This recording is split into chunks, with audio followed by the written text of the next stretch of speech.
Durante a problemática produção de Piranhas 2, Assassinas Voadoras, em 1982, o diretor James Cameron ficou doente e, alucinado pelos medicamentos, sonhou com um torso metálico que se arrastava fora de uma explosão, segurando facas de cozinha.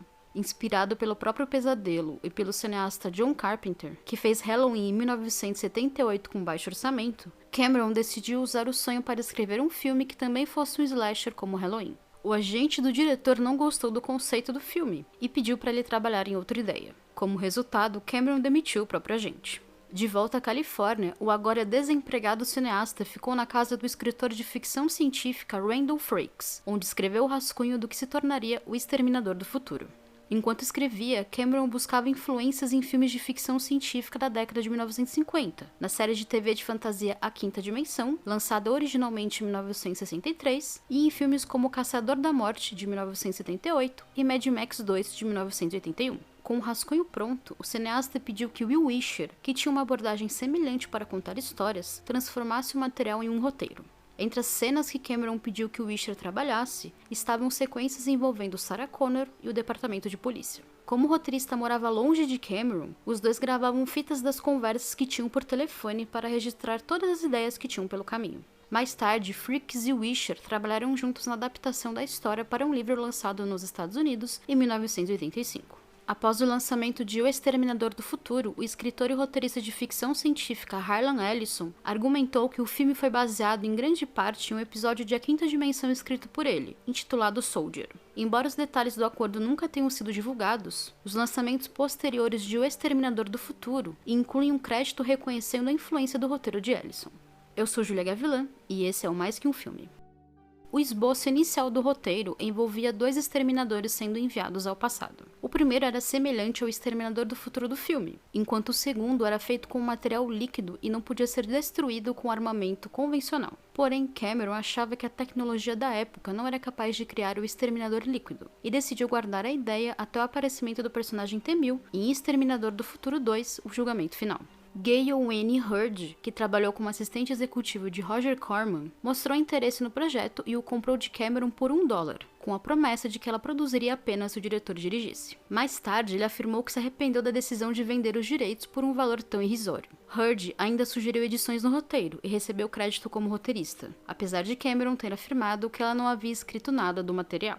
A dupla tinha amigos que haviam trabalhado com Corman anteriormente e estavam na Orion Pictures, que concordou em distribuir o filme se Cameron conseguisse apoio financeiro em outro lugar. Na busca por financiadores, o roteiro caiu na mão de John Daly, presidente da Handel Film Corporation, uma produtora independente de filmes americanos e britânicos fundada em 1967. Cameron queria que Daly financiasse o projeto, então ele fez com que o amigo Lance Henriksen aparecesse cedo na reunião, vestindo e agindo como o exterminador do futuro. Usando uma jaqueta de couro, com cortes falsos no rosto e folhas de ouro nos dentes, Henriksen abriu a porta do escritório com um chute e sentou em uma cadeira. Após o ato, Cameron entrou na sala e dispensou o amigo. Daly já estava impressionado com o roteiro e com os esboços que havia visto, mas a óbvia paixão do cineasta pelo filme também o impressionou. No final de 1982, Daly concordou em apoiar financeiramente o projeto com a ajuda da HBO e da Orion, orçando O Exterminador do Futuro em $4 milhões e posteriormente aumentando para $6,5 milhões. Cameron sabia que precisava encontrar o elenco certo para que o filme funcionasse, especialmente para o papel do Exterminador. Para o papel de Kyle Reese, o soldado da resistência humana enviado ao passado para salvar a vida de Sarah Connor, a Orion queria um ator que estivesse começando a se tornar famoso nos Estados Unidos, mas que ainda tivesse apelo para o público estrangeiro. Mike Medavoy, cofundador da Orion, conheceu Arnold Schwarzenegger e enviou o roteiro de O Exterminador do Futuro para o agente do ator com a intenção de escalá-lo como Reese. Acontece que Cameron não tinha certeza sobre a contratação do ator, porque ele sentia que precisaria encontrar alguém ainda mais famoso para o papel do Exterminador se Schwarzenegger fosse Reese. No mesmo período, Sylvester Stallone e Mel Gibson recusaram o papel para o vilão. O estúdio ainda sugeriu a contratação de O.J. Simpson para o papel, mas Cameron não acreditava na época que alguém com uma imagem de bom moço seria crível como um assassino. Ainda se recusando a aceitar Schwarzenegger no papel de Reese, Cameron concordou em se encontrar com o ator, mas elaborou um plano para evitar escalá-lo. Ele simplesmente se desentenderia com Schwarzenegger na reunião e voltaria para o estúdio afirmando que ele não era adequado para o papel. Porém, Cameron não estava esperando encontrar um carismático Schwarzenegger, que passou mais tempo falando sobre como o vilão deveria ser interpretado no filme do que sobre o próprio Reese. No meio da conversa, o cineasta pediu que o ator parasse de falar e permanecesse imóvel enquanto ele desenhava o rosto de Schwarzenegger em um bloco de notas. Após a reunião, Cameron se encontrou com Daly, afirmando que Schwarzenegger não interpretaria Reese, mas assumiria o papel de O Exterminador do Futuro. Schwarzenegger não estava exatamente animado com a produção. Durante uma entrevista no set de Conan, o Destruidor, o entrevistador perguntou sobre o par de sapatos que ele tinha, que fazia parte do guarda-roupa de O Exterminador do Futuro.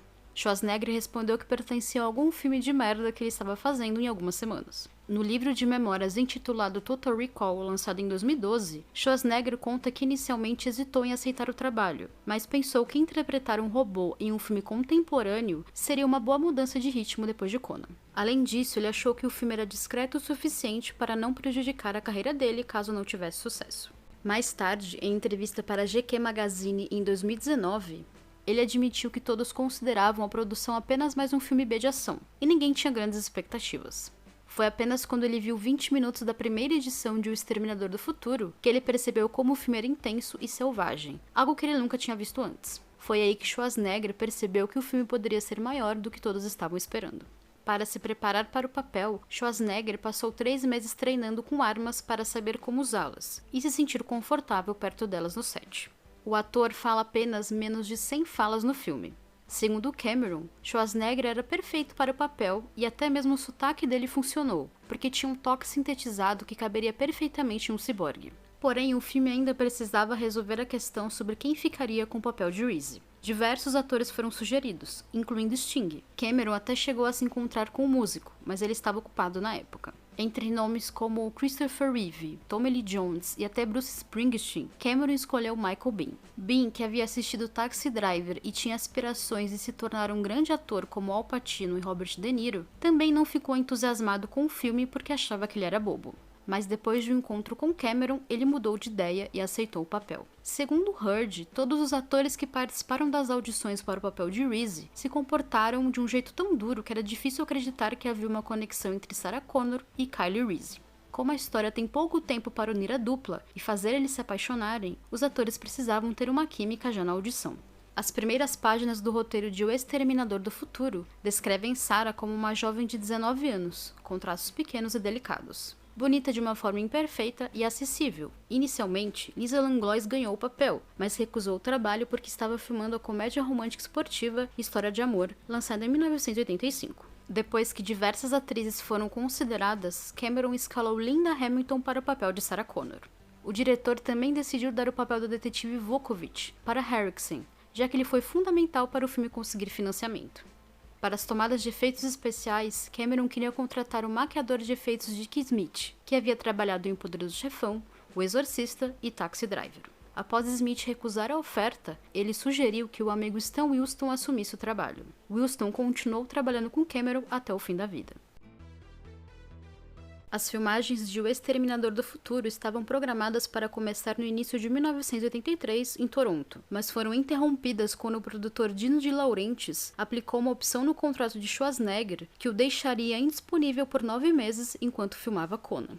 Durante o período de espera, Cameron se manteve ativo, sendo contratado para escrever o roteiro de Rambo 2: A Missão e se reunindo com os produtores David Giller e Walter Hill para discutir uma sequência de Alien, que se tornou Aliens, lançado em 1986. Além disso, o cineasta também aproveitou o período para refinar o roteiro de O Exterminador do Futuro. A Orion Pictures não interferiu na produção, mas sugeriu 2 mudanças. A primeira inclui a criação de um androide canino para Reese, que Cameron recusou. A segunda pedia que a história fortalecesse o interesse amoroso entre Sarah e Reese, algo que Cameron aceitou sem problemas. Para criar o visual do T-800, Winston e Cameron trocaram ideias de esboços até eventualmente decidir por um design quase idêntico ao desenho original feito por Cameron em Roma. Winston teve uma equipe de 7 artistas trabalhando durante 6 meses para criar um boneco do T-800, feito primeiro moldado em argila e depois em gesso reforçado com nervuras de aço. Posteriormente, as peças foram lixadas, pintadas e cromadas. A reprodução do rosto de Schwarzenegger foi esculpida pelo artista em várias poses, em silicone, argila e gesso. A Fantasy II, empresa de efeitos especiais liderada por Gene Warren Jr., foi responsável pelo desenvolvimento das sequências ambientadas em 2029 e o stop motion criado para o T-800. Cameron queria ter certeza que o público acreditaria que o modelo de stop motion era Schwarzenegger. Para ajudar a vender a ilusão, ele orientou o ator a mancar em cena. O movimento ajudou a convencer o público do movimento não natural do modelo de stop motion, funcionando exatamente como Cameron desejava. O filme também contou muito com o uso de miniaturas. Nas cenas dos crânios sendo esmagados pela esteira, os crânios eram do tamanho de bolinhas de gude. Na famosa sequência da explosão do caminhão-tanque, a equipe criou 42 explosões separadas de um modelo de caminhão de 30 centímetros de altura. Uma das armas vistas no filme e no pôster era uma pistola AMT Long Slide, modificada para incluir uma mira laser. Como lasers de diodo não estavam disponíveis na época, a produção usou laser de hélio neon para criar o efeito, com Schwarzenegger precisando ativar manualmente, já que a mira usava uma fonte de alimentação externa. Ed Reynolds, o criador da pistola modificada, contou que recebeu remuneração apenas pelo material promocional e não pela utilização no filme. Em março de 1984, o filme começou finalmente a ser produzido em Los Angeles, com a maioria das cenas de ação filmadas à noite. Isso deixou a produção com um cronograma de filmagens apertado antes do nascer do sol. Uma semana antes do início das filmagens, Hamilton torceu o tornozelo, levando a uma mudança de produção onde as cenas em que ela corria precisavam ocorrer tão tarde quanto o cronograma de filmagem permitia.